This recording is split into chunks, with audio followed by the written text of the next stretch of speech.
The South African Democratic Teachers Union is raising concerns about safety in schools across the country. SADTU says violent incidents and robberies have been occurring frequently at schools since the beginning of the 2023 academic year. According to the union, the KwaZulu-Natal province was the most affected with these incidents. To tell us more about this, SADTU Spokesperson Nomusa Cembi joins us. A very good evening to you, and thank you so much for joining us. Let me just start with a countrywide picture. How frequent are these violent incidents, robberies occurring, and are they always reported? Good evening and good evening to your viewers. These incidents are quite frequent, although we do not have the figures with us, we do not have the data, but we are getting reports almost every week from our members reporting such incidents right through the country. But of lately, we had quite a spike in this recent weeks, especially from KwaZulu-Natal, where members were complaining that they are subjected to these criminal acts, with criminals coming in at one school. Criminals came in with speed point machines and demanded bank cards from teachers and withdrew all their money. Some of these incidents are not reported because you find that sometimes people feel it is of no use to report because these things happen all the time. But most are reported, and we would like to say that although we see very little when it comes to arrest and finally convictions, in these instances that happened in KwaZulu-Natal, we have seen arrests of about 4 to 5 people. And I want to talk about those arrests. Has there been any indication from police if this is one syndicate or multiple syndicates that are working together? Because I'm particularly fascinated about robbers that actually bring with them card machines to target teachers. Does that mean that they have intel ahead of the time before these robberies and attacks take place? When one looks at the modus operandi, one can say perhaps there are syndicates involved in this. However, nothing has been proven.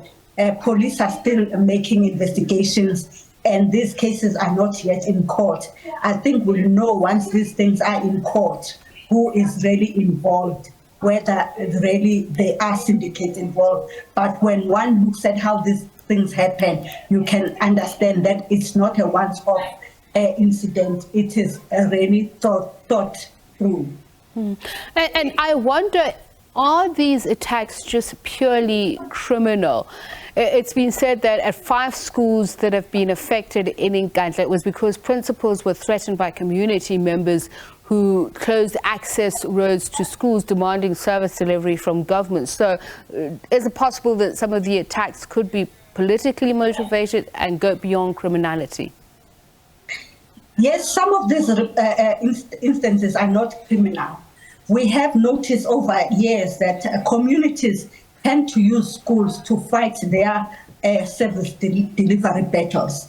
In the Nkandla incident, people were demanding service delivery in their area, and it's like a pattern over the years that people feel that if they target a school, government will listen to them, and we strongly condemn that schools are also equally important to communities.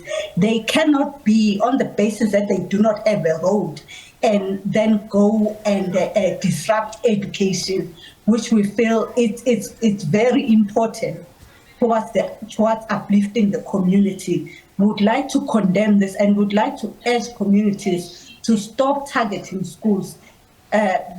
I know they believe that when they target schools, that's when government really stands up and listens to them. And just in terms of the schools themselves, what are they able to do to mitigate the effects of these attacks? Are schools providing psychosocial services post these incidents? The department is supposed to provide psychosocial services. The department does provide, but we feel it is inadequate. It comes in at the time when that incident happens, and then there is very little follow-up that happens. It is like it's ticking boxes. It doesn't go right to the bottom of it to make sure that these people who are affected really overcome what has happened. We feel they should the department should follow through and should do this properly rather than to do it as a once-off issue.